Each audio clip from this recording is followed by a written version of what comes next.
नमस्कार दोस्तों।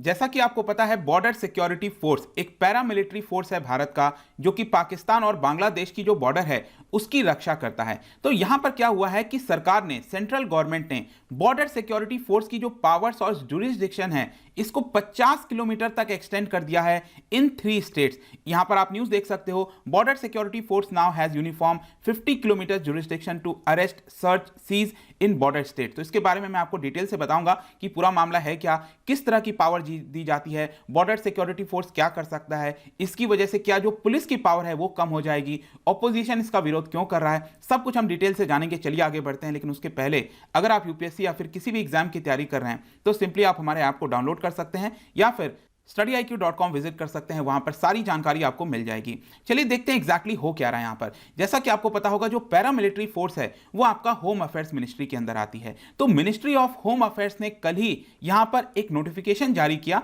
और यह कहा कि जो 3 राज्य हैं, दैट इज पंजाब, वेस्ट बंगाल और असम, इन 3 राज्यों के अंदर पहले क्या होता था कि 15 किलोमीटर तक का ही जुरिस्डिक्शन होता था बॉर्डर सिक्योरिटी फोर्स का। मतलब कि जो इंटरनेशनल बाउंड्री है, जो दूसरे देश के साथ बाउंड्री जोड़ती हैं, वहां से लेकर इनसाइड अगर हम देखेंगे टेरिटरी में, तो यहां पर 15 किलोमीटर तक का ही जुरिस्डिक्शन था। अब इसको एक्सटेंड कर 50 किलोमीटर किया गया है। लेकिन इसके साथ साथ मैं आपको यह बता दूं कि पहले जो गुजरात है, गुजरात के अंदर 80 किलोमीटर तक यहां पर जुरिस्डिक्शन हुआ करता था, अब उसको घटाकर 50 किलोमीटर कर दिया गया। मतलब हर जगह एक तरह से यूनिफॉर्म करने की कोशिश की जा रही है। जाहिर सी बात है कि जो राज्य हैं, स्पेशली जो नॉन बीजेपी गवर्न स्टेट्स हैं, चाहे पंजाब हो गया, वेस्ट बंगाल हो गया, उन्होंने इसको क्रिटिसाइज किया और कहा है कि एक प्रकार से फेडरल जो स्ट्रक्चर है देश का, उसके ऊपर हमला है। तो चलिए इसको और अच्छे से समझते हैं कि नोटिफिकेशन एक्चुअली में कहता क्या है। ध्यान रखिएगा, ये जो नोटिफिकेशन निकाला गया है सरकार के द्वारा, वो बेसिकली चेंज करता है इन दी नोटिफिकेशन ऑफ 3 जुलाई 2014, 2014 को सेंट्रल गवर्नमेंट ने एक नोटिफिकेशन जारी किया था। वो नोटिफिकेशन क्या था? Again it is related to BSF का जो जुरिस्डिक्शन क्या होगा, कहां तक की पावर होगी। तो देखिए, इसके अंदर आपको ध्यान से समझना है कि बीएसएफ का जो जुरिस्डिक्शन है वो यहां पर मणिपुर, मिजोरम, त्रिपुरा, नागालैंड, मेघालय, इसके अलावा जम्मू कश्मीर और लद्दाख, इन सभी राज्यों के अंदर अगर आप देखोगे तो पूरे राज्य के अंदर फैलता है। जी हां, ये जितने भी राज्य आप देख रहे हो, यहां पर पूरे राज्य में इनका जुरिस्डिक्शन है, यहां पर कोई लिमिट नहीं है। पूरे राज्य और जो यूनियन टेरिटरी है जम्मू एंड कश्मीर और लद्दाख के अंदर। लेकिन यहां पर अगर आप देखो तो जो गुजरात, राजस्थान, पंजाब, वेस्ट बंगाल, असम, इन सभी राज्यों के अंदर, इन 5 राज्यों के अंदर अब इसको 50 किलोमीटर यूनिफॉर्म कर दिया गया है। पहले क्या होता था कि गुजरात के अंदर 80 किलोमीटर का जुरिस्डिक्शन था और राजस्थान के अंदर 50 किलोमीटर का जुरिस्डिक्शन था। लेकिन अगर हम पंजाब, वेस्ट बंगाल और असम की बात करें तो वहां पर सिर्फ 15 किलोमीटर का जुरिस्डिक्शन था। तो यहां पर क्या हुआ है कि ये जो 5 राज्य हैं जहां पर अलग अलग जुरिस्डिक्शन थे, इसको यूनिफॉर्म करके 50 किलोमीटर कर दिया गया है। तो ऑब्वियस सी बात है, यहां पर गुजरात को तकलीफ नहीं होगी क्योंकि गुजरात का जो जुरिस्डिक्शन है उसको घटाया गया है, 80 किलोमीटर से 50 किया गया है। राजस्थान का सेम है, वही आपका 50 किलोमीटर रहेगा। लेकिन यहां पर पंजाब, वेस्ट बंगाल और जो असम है, इनके जुरिस्डिक्शन को और लार्ज कर दिया गया है, 50 किलोमीटर कर दिया गया है 15 किलोमीटर से। और इसी की वजह से ये जो राज्य हैं उनको थोड़ी परेशानी हो सकती है, वो मैं आपको बताऊंगा इनका क्या कहना है। लेकिन ये सारी पावर ध्यान रखना है आपको कि बीएसएफ एक्ट है 1968 का, इसी के तहत इसको किया गया है। और इसकी वजह से अब क्या होगा, अब आप देख सकते हो, स्पेशली यहां पर अगर आप देखेंगे जो पंजाब हो गया, पंजाब के अंदर जो अलग अलग जगह हैं, जैसे कि फरीदकोट है, अमृतसर हो गया, गुरदासपुर हो गया, ये सभी आपका 50 किलोमीटर की रेंज में आ जाते हैं। मतलब जो बॉर्डर है पाकिस्तान के साथ, वहां से लेकर अगर आप देखोगे तो ये पूरे एरिया आ जाते हैं। इसके अलावा वेस्ट बंगाल मैंने आपको बताया था, यहां पर आप देख सकते हैं इस्लामपुर हो गया, मालदा हो गया, ये सभी जो एरिया है वो भी आ जाएंगे और यहां पर भी आपको देखने को मिलेगा। मतलब बांग्लादेश के साथ जो बॉर्डर है वहां से लेकर हमारे अंदर यहां 50 किलोमीटर तक। और सेम आसाम में भी आप इसको देख सकते हो। तो चलो, आसाम में तो यहां पर क्या है, बीजेपी की सरकार है, तो मेनली जो पंजाब है और साथ में जो आपका वेस्ट बंगाल है वो इसका विरोध कर रहा है। अब क्वेश्चन ये आता है कि powers that BSF can exercise, मतलब कि पावर तो दी गई है, लेकिन कौन सी पावर दी गई है, किस तरह का इस्तेमाल होता है। तो देखिए, यहां पर सिर्फ और सिर्फ ये जो पावर लिखा हुआ है ना, दैट इज सीआरपीसी के अंदर जो पावर है, पासपोर्ट एक्ट 1920 और जो पासपोर्ट एक्ट 1967 है, यही 3 एक्ट के अकॉर्डिंग जो भी पावर है वो बीएसएफ के पास आ जाएगी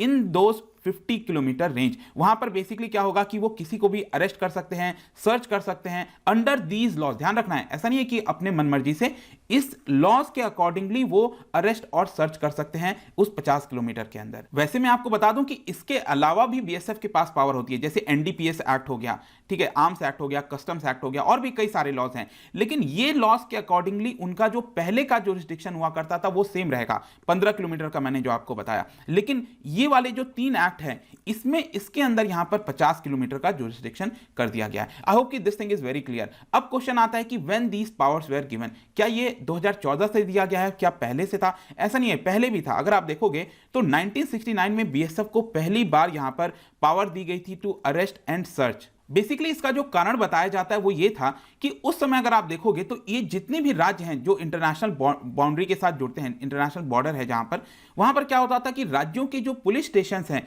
वो बॉर्डर के आसपास नहीं हुआ करते थे, कई जगह पर बहुत कम हुआ करते थे। इसकी वजह से कहीं ना कहीं सरकार को लगा था कि जो पैरामिलिट्री फोर्स हैं वो इसमें काफी मददगार साबित हो सकती हैं, और इसी की वजह से वहां पर कोई क्राइम वगैरह ना हो, इंटरनेशनल कुछ किसी प्रकार का कोई दिक्कत ना हो, इसकी वजह से उनको उस समय पावर दी गई थी। ऑल्दो यहां पर बताया जाता है कि जो पुलिस स्टेशन हैं वो तो आ गए हैं, लेकिन अभी भी उन पुलिस स्टेशन के अंदर अगर आप देखोगे तो जो स्टाफ है उनकी कमी बताई जाती है। तो ये सभी आप एक प्रकार से कह सकते हो कि यहां पर ये दिया जा रहा है। अब क्वेश्चन आता है कि सरकार ने अभी इसको एक्सटेंड क्यों किया गया है, क्या जरूरत पड़ी है इसकी? देखिए, जो सरकार है और साथ में जो बीएसएफ है उन्होंने इसके बारे में क्लैरिफिकेशन दिया। उन्होंने ये कहा है कि सबसे पहले तो हम यहां पर यूनिफॉर्मिटी लाना चाहते हैं। मैंने आपको दिखाया था ना कि यहां पर पंजाब के अंदर अलग 15 किलोमीटर का था, गुजरात के अंदर 80 किलोमीटर का था। तो सरकार कह रही है कि हम ये जितने भी एरियाज हैं उसको यूनिफॉर्म करना चाहते हैं कि सबका 50 किलोमीटर होगा।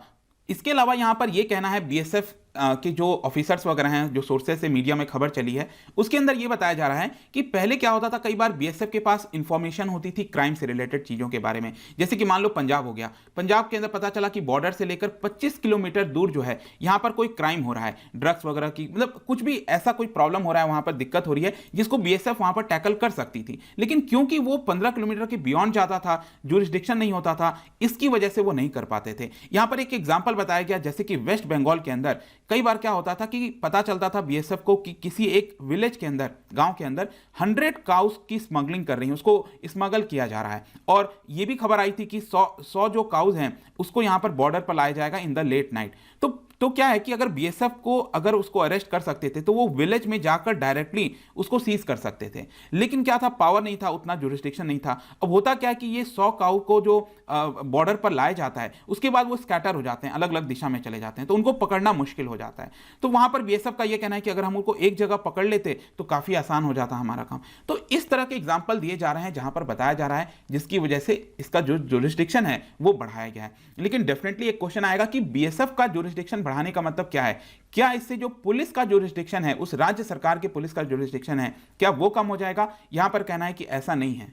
ऑल्दो यहां पर राज्य कह सकते हैं कि जो सेंट्रल गवर्नमेंट है वो राज्य सरकार की जो पावर्स हैं उनके ऊपर इन्फ्रिंज करेंगे, क्योंकि आपको पता होगा जो स्टेट जो लॉ एंड ऑर्डर है वो स्टेट सब्जेक्ट है। तो यहां पर अगर इसी तरह से सेंट्रल गवर्नमेंट और ज्यादा एक्सटेंड करती जाएगी तो राज्य की पावर कहीं कम हो सकती है। लेकिन यहां पर यह कहना है कि जैसे कि मैं आपको एग्जांपल बताता हूं, 2012 में जब गुजरात के चीफ मिनिस्टर, उस समय याद होगा नरेंद्र मोदी जी थे, उस समय भी यहां पर क्या हुआ था कि उन्होंने लेटर लिखा था सेंट्रल गवर्नमेंट को और कहा था कि जो बीएसएफ के जुरिस्डिक्शन को बढ़ाने की बात कही जा रही है, किया जा रहा है, वो गलत है, ऐसा नहीं होना चाहिए। इनफैक्ट यहां पर आप उनका स्टेटमेंट देख सकते हो, create a state with in a state, ऐसा यहां पर बोला था। उन्होंने चिट्ठी भी लिखी थी उस समय के तत्कालीन जो प्रधानमंत्री हैं मनमोहन सिंह जी को। तो आप अगर देखोगे ना, तो जब भी कोई ऑपोजिशन यहां पर पावर में होता है तो फिर वो उस चीज का विरोध करते हैं। तो दोनों तरफ आपको देखने को मिलेगा, चाहे बीजेपी या फिर कांग्रेस पावर में रहे हैं। और यहां पर जो क्लैरिफिकेशन दिया जा रहा है कि देखिए यहां पर पुलिस का जुरिस्डिक्शन कम नहीं होगा, इनफैक्ट ये एक तरह का कॉम्प्लीमेंट्री टाइप का काम करेगा, कॉम्प्लीमेंट करेगा। मतलब कि 50 किलोमीटर के अंदर जो बीएसएफ के पास पावर आ जाएगी, इसका मतलब ये नहीं है कि पुलिस वहां पर नहीं जा सकती है। पुलिस जैसे काम करती थी, जिस तरह से भी चीजें करती थी, वो वैसे ही कर सकती है। लेकिन कई बार क्या होता है कि पुलिस के पास उतना समय नहीं होता है, लेकिन बीएसएफ के पास जानकारी होती है, पावर होता है, तो वो जाकर उस पर्टिकुलर सिचुएशंस को हैंडल कर सकते हैं। इनफैक्ट अगर बीएसएफ किसी को पकड़ भी लेते हैं तो अल्टीमेटली उनको राज्य सरकार की जो पुलिस है उन्हीं को हैंडओवर करना होता है। ऐसा नहीं है कि वो चार्जशीट फाइल करेंगे या फिर किसी को अपने कस्टडी में ले लेंगे। बीएसएफ के पास पावर वो नहीं होती है। अल्टीमेटली क्या करना है, उस क्राइम सीन को रोकना है और जो भी पर्सन अरेस्टेड हैं उनको यहां पर सौंप देना है आपका राज्य के पुलिस को। तो इस तरह की चीजें आपको देखने को मिलेंगी। और कई बार तो ये भी एक प्रकार का क्लैरिफिकेशन दिया जा रहा है कि बीएसएफ ने कुछ लोगों को पकड़ा भी है, लेकिन क्योंकि वो जुरिस्डिक्शन में नहीं आता था, वो जो क्रिमिनल है वो जुरिस्डिक्शन में नहीं आता था, इसकी वजह से उसको छोड़ना पड़ गया। ठीक है, तो ऐसा ना करना पड़े, और इसी को देखते हुए यहां पर ये जो एरिया है उसको एक्सटेंड किया गया। आई होप कि आप समझ गए होंगे। लेकिन जाहिर सी बात है, जैसे मैंने आपको बताया, वेस्ट बंगाल हो गया, पंजाब हो गए, उन्होंने इसके ऊपर ब्लेम किया है कि जो सेंट्रल गवर्नमेंट है वो फेडरल स्ट्रक्चर के ऊपर अटैक करने की कोशिश करी। यहां पर आप देख सकते हो जो तृणमूल कांग्रेस है उन्होंने कहा है कि ये जिस प्रकार से जुरिस्डिक्शन को बढ़ाया गया है वो बिल्कुल भी सही नहीं है। रिसेंटली आपको पता होगा पंजाब के अंदर नए चीफ मिनिस्टर बने हैं मिस्टर चन्नी, उन्होंने भी कहा है कि एक प्रकार से आधा जो पंजाब है वो बीएसएफ को सौंपने को दिया जा रहा है। लेकिन जहां तक बीजेपी का सवाल है, बीजेपी का कहना है कि बीएसएफ जुरिस्डिक्शन जो बढ़ाया गया है ये नेशनल सिक्योरिटी का मुद्दा है, इसको हमें पॉलिटिसाइज नहीं करना चाहिए। इनफैक्ट यहां पर आप एक चीज और देख सकते हो, रिसेंटली आपने देखा होगा जो अमरिंदर सिंह जो फॉर्मर चीफ मिनिस्टर थे पंजाब के, वो रिसेंटली अमित शाह और जो अजीत डोवल जी हैं नेशनल सिक्योरिटी एडवाइजर, उनके साथ भी मिले थे, और कहीं ना कहीं ये हिंट आ रहा था कि जो सिक्योरिटी से रिलेटेड चीजें हैं उनके ऊपर वो शायद डिस्कस किए होंगे। जो भी है, आई होप कि इस वीडियो के माध्यम से आपको जितनी भी जानकारी है बीएसएफ पावर्स जुरिस्डिक्शन के बारे में सब कुछ पता चल गया होगा। जाने से पहले एक इंटरेस्टिंग क्वेश्चन आपके लिए, क्या बता सकते हो इन चार में से कौन सा पैरामिलिट्री फोर्सेज नहीं है ये आपको बताना है। इसका राइट आंसर आपको पता ही है, मेरे इंस्टाग्राम पर तो मिलेगा ही, वहां पर अगर आप नहीं हो कोई बात नहीं, टेलीग्राम से भी ले सकते हैं इसका सही उत्तर। मैं कई सारे एमसीक्यूज यहां पर डालता रहता हूं स्टोरीज के फॉर्म में, आप जाकर प्ले कर सकते हो। बाकी अगर आपको पीडीएफ चाहिए तो टेलीग्राम पर आइए, अलग अलग सोशल मीडिया पर भी आप जुड़ सकते हैं। साथ ही साथ यूपीएससी या फिर किसी भी एग्जाम की तैयारी करना है तो सिंपली आप हमारे ऐप को डाउनलोड कर लीजिए। आई होप कि वीडियो आपको पसंद आया होगा। मिलता हूं आपसे next time, till then thank you very much, see you soon.